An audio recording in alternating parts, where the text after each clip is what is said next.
Hello दोस्तों, नमस्कार। SM किसी चैनल में मैं आप सब लोगों का दिल से बहुत बहुत स्वागत करता हूं। दोस्तों, इस वीडियो में हम लोग बात करने वाले हैं केवल एक ही कंपनी के बारे में। यस, आज के दिन की अगर हम लोग बात करें, इस कंपनी के ऊपर काफ़ी ज़्यादा फोकस हम लोग को देखने को यहाँ पे मिल रहा था, कवरेज देखने को यहाँ पे मिल रहा था। और ये जो कंपनी है दोस्तों, ठीक है, उन्होंने लिटरली जो शेयर होल्डर है उनको एक बहुत ही बड़ा शॉकिंग झटका यहाँ पे दे दिया है। ठीक है, तो उसी से रिलेटेड सारी चीज़ों को हम लोग स्टेप बाय स्टेप कवर यहाँ पे करने वाले। शॉकिंग झटका मतलब इतना बड़ा झटका था कि आप सभी लोगों को पता ही है कि कंपनी अगर नॉन एफएनओ सेगमेंट में होगी तो सबसे बड़ा सर्किट किस लेवल का होता है? 20% का। एंड ऑब्वियसली दोस्तों, यहाँ पे 20% का लोअर सर्किट हम लोग को एक झटके में लगते हुए देखने को यहाँ पे मिल गया। इतनी बड़ी नेगेटिव खबर हम लोग को देखने को यहाँ पे मिल चुकी है। अब आप बोलोगे इसके पीछे का रीज़न क्या है? तो रीज़न दोस्तों, जैसे कि आपको पता ही है कि जो भी शेयर मार्केट चलता है, स्टॉक मार्केट चलता है, वो बिजनेस लेवल पे चलता है। बिजनेस लेवल पे अच्छी खबर आएगी, बुरी खबर आएगी, मतलब कोई खबर अगर बिजनेस को इम्पैक्ट करेगी, पॉजिटिव और नेगेटिव, तो वो शेयर के ऊपर आपको बड़े लेवल पे वो चीज़ें देखने को मिल जाती है। तो ऑब्वियसली इतना बड़ा लोअर सर्किट लगते हुए देखने को मिल चुका है, तो बिजनेस लेवल पे ही काफ़ी बड़ी नेगेटिव खबर हम लोग को देखने को यहाँ पे मिल रही होगी। दोस्तों, खबर की अगर हम लोग यहाँ पे बात करें दोस्तों, तो ये कौन से सेगमेंट से रिलेटेड चीज़ें हम लोग को देखने को मिल रही है दोस्तों? तो फार्मा इंडस्ट्री से रिलेटेड। यस, ये जो कंपनी हम लोग को देखने को मिल रही है, ये फार्मा से रिलेटेड हम लोग को काम करते हुए देखने को मिल जाती है। एंड फार्मा से रिलेटेड अगर हम लोग बात करें दोस्तों, तो R&D, रिसर्च एंड डेवलपमेंट से रिलेटेड इनका हम लोग को बिजनेस देखने को यहाँ पे मिल जाता है। मतलब कोई भी दवाई बनती है, ठीक है, तो वो डायरेक्टली भाई मार्केट में थोड़ी ना आएगी, बहुत सारा रिसर्च डेवलपमेंट करना पड़ता है, ट्रायल्स करने पड़ते हैं। तो इसी से रिलेटेड कंपनी का काम देखने को मिल जाता है। एंड रिसेंटली ही Q4 के नंबर्स हम लोग को देखने को मिले थे। तो जब Q4 के नंबर आए थे दोस्तों, तो कंपनी के जो मैनेजमेंट रहते हैं, ठीक है, उनकी जो कॉमेंट्री रहती है, उन्होंने ज़बरदस्त पॉजिटिव कमेंट्री दी थी। पॉजिटिव कमेंट्री मतलब क्या? जो एक सच्चा शेयर मार्केट का प्लेयर होता है, इन्वेस्टर होता है, वो एक ही चीज़ जानना चाहता है कि भाई आने वाले समय में आप हमारे बिजनेस में ग्रोथ कहाँ से लाओगे।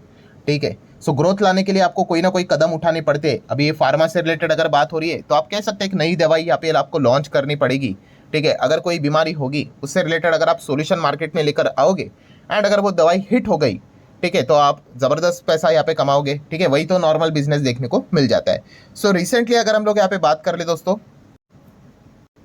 तो जैसे मैंने अभी आपको कहा कि जो मैनेजमेंट था, तो मैनेजमेंट ने जब अभी Q4 के रिजल्ट्स देखने को मिले थे, ठीक है, अलग अलग इनके मीटिंग्स रहते हैं, कॉन कॉल्स भी देखने को यहाँ पे मिल जाते हैं। वहीं पे उनको सवाल पूछा जाता है शेयर होल्डर्स के द्वारा कि आप आगे क्या करने वाले। तो उन्होंने बताया था कि एक दवाई वो मार्केट में यहाँ पे लेकर आने वाले हैं। ठीक है, एंड उससे रिलेटेड अगर देखा गया तो बहुत सॉलिड ग्रोथ आपको बिजनेस में देखने को मिलेगी, बहुत ही सॉलिड। मतलब उन्होंने ये भी कहा था कि वो मल्टीपल दवाइयों के ऊपर काम करते हैं। मतलब मैं ऐसा रफली बोलना चाहूँगा, उन्होंने लगभग 5 से 10 दवाई के ऊपर काम कर रहे हैं। उन्होंने कहा कि ये ऐसे 5 से 10 दवाइयों के ऊपर हम काम कर रहे हैं, ये अगर सक्सेसफुल हो गए तो कंपनी ज़बरदस्त रेवेन्यू छापेगी, ज़बरदस्त, मतलब टॉप लाइन बॉटम लाइन एकदम कमाल का हो जाएगा। उसमें ये दवाई हम लोग को देखने को यहाँ पे मिल रहा है, और उसको लेकर ये काफ़ी ज़्यादा पॉजिटिव थे। ठीक है, कि ये बहुत अच्छा परफॉर्मेंस दिखाएगी।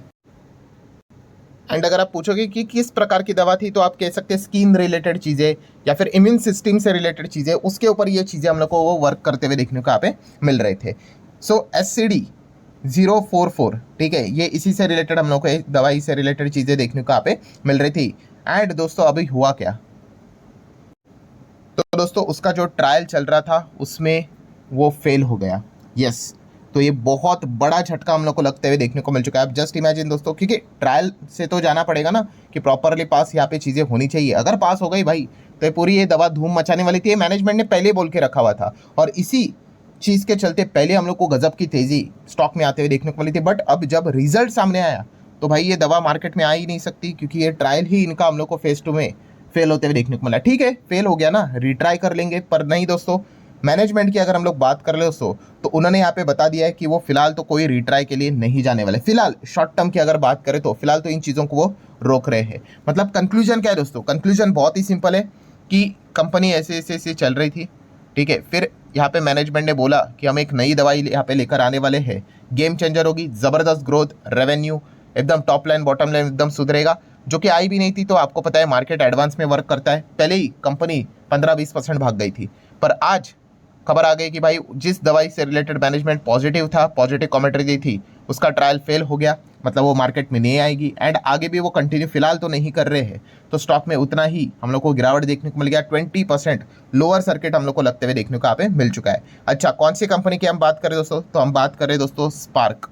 यस, स्पार्क ये जो कंपनी हम लोग को देखने को यहाँ पे मिल रही है, इसको एक बहुत बड़ा झटका लगते हुए देखने को मिल रहा है। और ये जो कंपनी है ये किससे रिलेटेड है, रिसर्च एंड डेवलपमेंट की अगर बात कर ले तो दोस्तों सन फार्मा से रिलेटेड। सन फार्मा तो आपको पता ही होगा ना। और ये स्पार्क क्या है दोस्तों, ये कंपनी का पूरा नाम क्या है, तो आप देख सकते हो स्पार्क मतलब S stands for Sun, P stands for pharma and then ARC मतलब एडवांस रिसर्च कंपनी। ये उनका पूरा फुल फॉर्म हम लोग को क्या देखने को मिल जाता है, ये स्पार्क देखने को यहाँ पे मिल जाता है। और इसका बिजनेस क्या है, engaged in the business of R&D, research and development of pharmaceutical products. तो ये इनका काम इसी में ही हम लोग को देखने को मिल जाता है।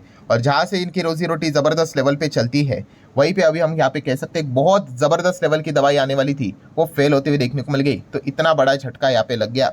एंड आप देख सकते हैं दोस्तों कि जो भी डेवलपमेंट भी थी वो भी क्या कर दी उन्होंने, हॉल्ट कर दी, रोक दी यहाँ पे। तो इसलिए आप देख सकते हैं स्पार्क का शेयर 20% तक हम लोग को लोअर सर्किट लगते हुए देखने को मिल गया, जो कि एक सन फार्मा की ही आर मतलब सब्सिडी हम लोग को देखने को यहाँ पे मिल जाती है। और ये जो मैंने आपको दवाई का भी नाम बताया था, ये देखिए इसका ये जो ट्रायल चल रहा था SCD-044 ड्रग, अलग अलग नाम इनके रहते हैं।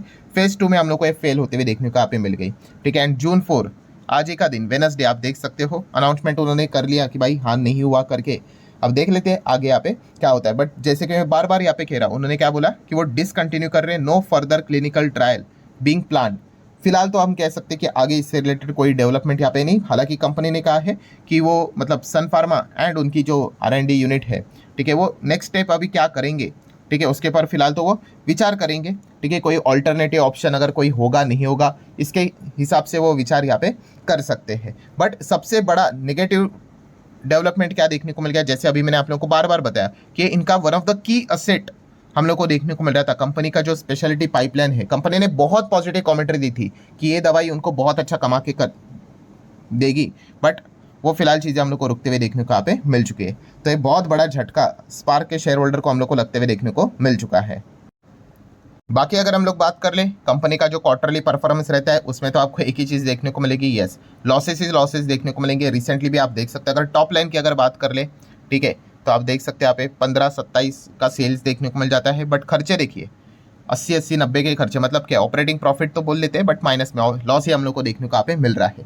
चाहे क्वार्टरली बात कर लो, ईयरली बात कर लो, सालाना हम लोग को यही चीज़ें देखने को यहाँ पे मिल रही है। और फाइनल भी अगर आप देखोगे तो कंपनी तो नेट लॉस में ही हम लोग को चलते हुए देखने को यहाँ पे मिल जाती है, ठीक है। जैसे कि आपको पता है सन फार्मा का R&D यूनिट हम लोग को देखने को मिल जाता है। अगर आप पूरा P&L भी अगर आप साल का अगर आप चेक करोगे तो उसमें भी आपको सेम वही चीज़ें बार बार रिपीट होते हुए देखने को यहाँ पे मिल जाएगी, ठीक है। ज़्यादा कमाई यहाँ पे देखने को नहीं मिलती है, खर्चे ही ज़्यादा देखने को यहाँ पे मिल जाएंगे। एंड जब अगर आपकी कमाई कम रहती है और खर्चे ज़्यादा होते हैं तो आपको लॉसेस ही देखने को यहाँ पे मिल जाएंगे, जो आप यहाँ पे देख सकते हो। एंड रही बात यहाँ पे शेयर होल्डिंग पैटर्न की, तो चाहे तो वो भी आप यहाँ पे चेक कर सकते हो। शेयर होल्डिंग पैटर्न में फिलहाल 65% प्रमोटर ही नज़र आ रहे हैं। लॉस मेकिंग टाइप कंपनी है तो इंस्टीट्यूशंस काफ़ी कम नज़र आ रहे हैं, 1-2%, 2.5% आप कह सकते हो। बाकी पब्लिक ही हम लोग को देखने को यहाँ पे मिल रही है। एंड शेयर होल्डिंग पैटर्न में अगर हम चेक करेंगे तो ये भी चेक कर ही लेते हैं कि प्रमोटर के होल्डिंग में प्लेज कितना है। तो चलिए, प्लेज तो 0 नज़र आ रहा है। ये एक अच्छी बात है कि पहले प्लेजिंग हम लोग को देखने को मिलती थी, लगभग 2.25% के आसपास होती थी। दिसंबर एंड मार्च क्वार्टर में आप देख सकते हैं वो 0 यहाँ पे हो चुका है, ठीक है। बट प्लेजिंग उसके पहले भी हम लोगों ने देखा था, कोई बहुत बड़ा प्लेजिंग देखने को नहीं मिल रहा था। देन बात करेंगे दोस्तों तो कंपनी की बैलेंस शीट की, तो बैलेंस शीट भी आप देख सकते हो एक लॉस वाली कंपनी आपको देखने को मिल रहा है। तो आपको पता है ये खास करके RNS जो रहेंगे वो आपको नेगेटिव ही में ही देखने को यहाँ पे मिल जाते हैं। वैसे रिजर्व्स एंड सरप्लस नेगेटिव में देखने को मिल रहे हैं। ऊपर से कंपनी के ऊपर 100 करोड़ के आसपास का लॉन्ग टर्म बोरिंग भी हम लोग को देखने को यहाँ पे मिल रहा है। एंड शॉर्ट टर्म बोरिंग जो कि 1 साल का अंदर होता है, वो भी 158 करोड़ के आसपास हम लोग को देखने को मिल रहा है।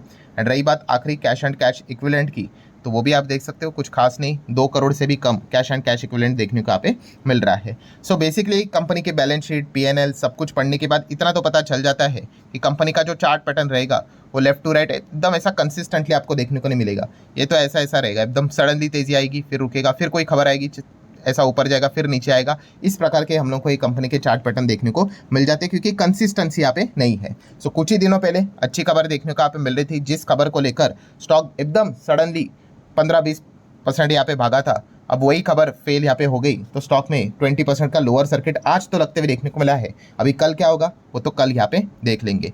सो ठीक है दोस्तों, मतलब फाइनल कंक्लूजन क्या है दोस्तों, जिस रीजन के चलते तेजी थी अब वही रीजन अभी हम लोग को फेलियर के फॉर्म में वर्क करते हुए देखने को मिल रहा है। सो आशा करता हूं दोस्तों जितने इंपॉर्टेंट पॉइंट्स थे सारे कवर कर ले। वीडियो हेल्पफुल लगा होगा, चाहो तो लाइक एंड शेयर कर सकते हो। मिलते हैं नेक्स्ट वीडियो में, तब तक के लिए बाय बाय।